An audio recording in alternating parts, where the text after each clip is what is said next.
Hi there, warriors, and welcome to a new video on the Uruguayan Heroes YouTube channel. And today we are looking at Darwin Núñez's super season.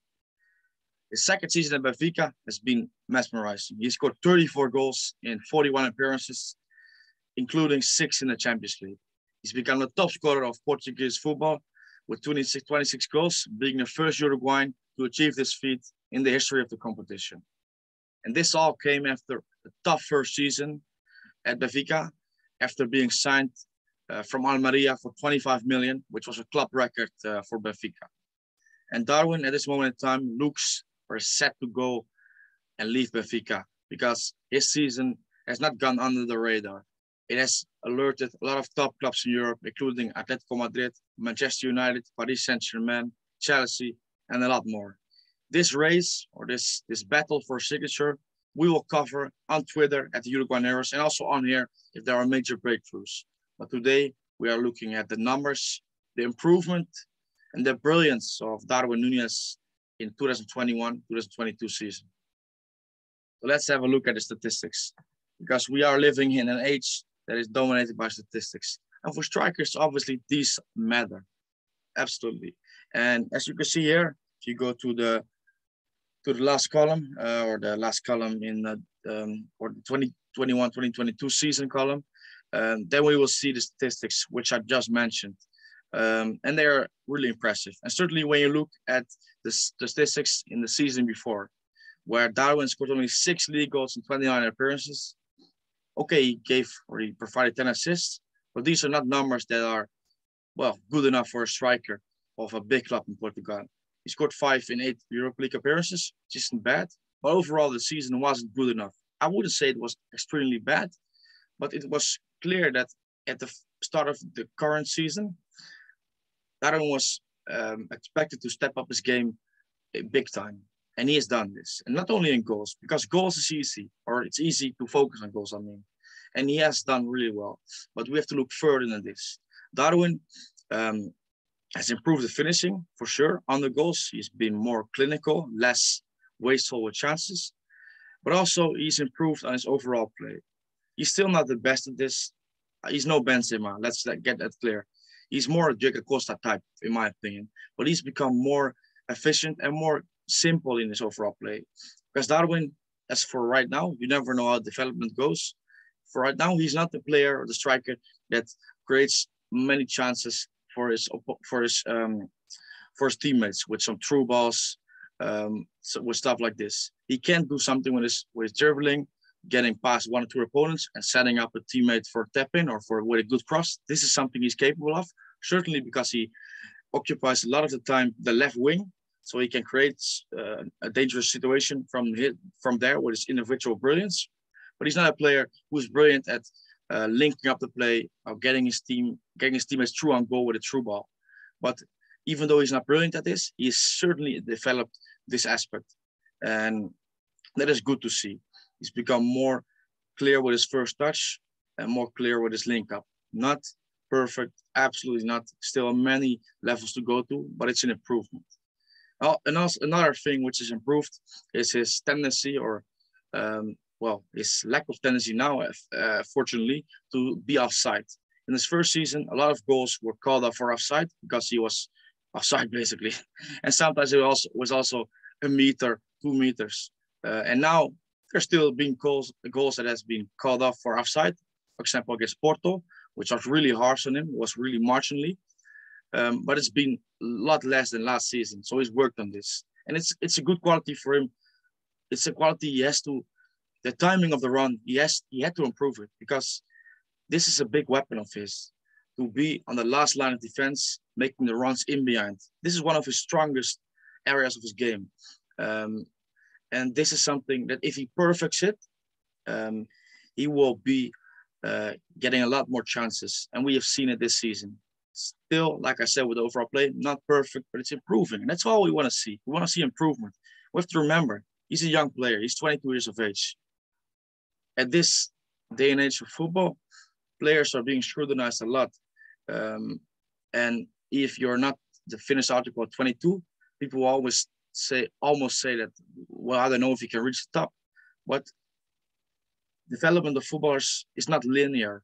It's not linear. It's different with each footballer. Some people peak at 27, but until 27, they might be nowhere or not at the level they be expected at. And some players, they could burst onto the scene at 19 and they burn out at 24.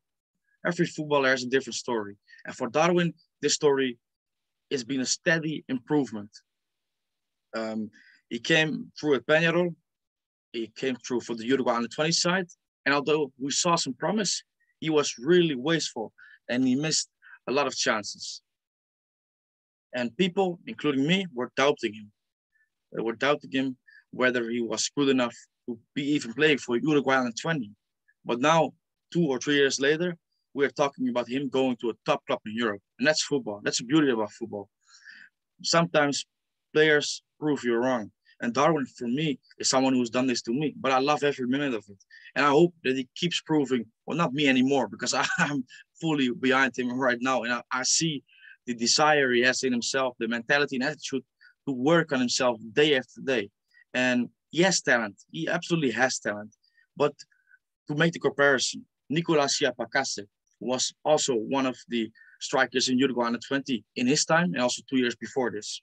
He came to Atletico de Madrid in his teenage years, and a lot of people were expecting big things from him. But he was a player or a person who didn't have the attitude, didn't have the mentality to get to the top, to work on himself. And his career has been a huge letdown. Darwin Núñez, probably people would say Siapacase was more talented in his younger years. But Darwin Núñez, although he might not have it, he has this incredible desire to overcome adversity. He had a horrific injury in his youth years, when he was 17, 18 years of age. Horrific injury, which kept him out of football for 1 year, even leading him to almost quitting football. But these things are what shape a footballer. Just like the immigration of Luis Suarez's girlfriend to Spain led him to have this incredible desire to dedicate himself to be the footballer he is right now. And Darwin, for me, he's similar in the mentality he has to approaching football. So beyond his talents, we are dealing with a person who's just got this mentality to go to the top. And at 22 years of age, after scoring 34 goals, including 6 goals in the Champions League against Bayern, against Ajax, 2 against Barcelona, and 2 against Liverpool, there's no denying that he is certainly on his way there. Will he get there? We don't know. I can't predict the future. Otherwise, I'll be doing probably a lot more right now. But if we are judging him on right now, it's going well. And we are, I think, I speak for myself then, but I think I'm speaking for the community of the Uruguayan heroes. We are very glad to see him doing well. And this season has been a success. Like I said, improving on certain aspects of his game.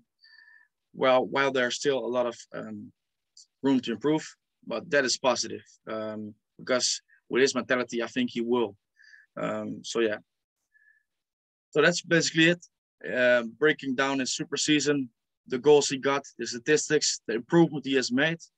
And please let me know what your opinion is about the season. I think we all enjoyed it, but maybe you have a different take to me. Maybe you see it completely different. Maybe you see that Darwin is still not good enough to go to this clubs he is probably going to, or maybe still he should have stayed at Benfica, which, by the way, I probably would agree. But yeah, that's the financial situation of football. Darwin now is worth 70, 80 million, and Benfica want to cash in. Benfica, like Portuguese football, like Dutch football, they know their position in European football. They want to compete. They want to win titles. They want to compete in Europe. But at the end of the day, they want to make margins. They want to make profit because this is what, at the end of the day, football is sometimes about, which is a shame. But yeah. So yeah, it will be interesting to see right now in the upcoming weeks, where will Darwin go to? Because it's almost certain that he will go, but where will he go to? I want to know from you which would be the ideal next club for him. And maybe what is a club that he should avoid. Okay, so let me know. Please check out the bio, the social links on Uruguayan Heroes at Twitter, and also the page where you can support me and the channel. Would be really appreciated. But first of all, or above all, I want to thank you all for watching the video. Please subscribe to the channel, like the video, and then I'll see you very soon. Bye-bye.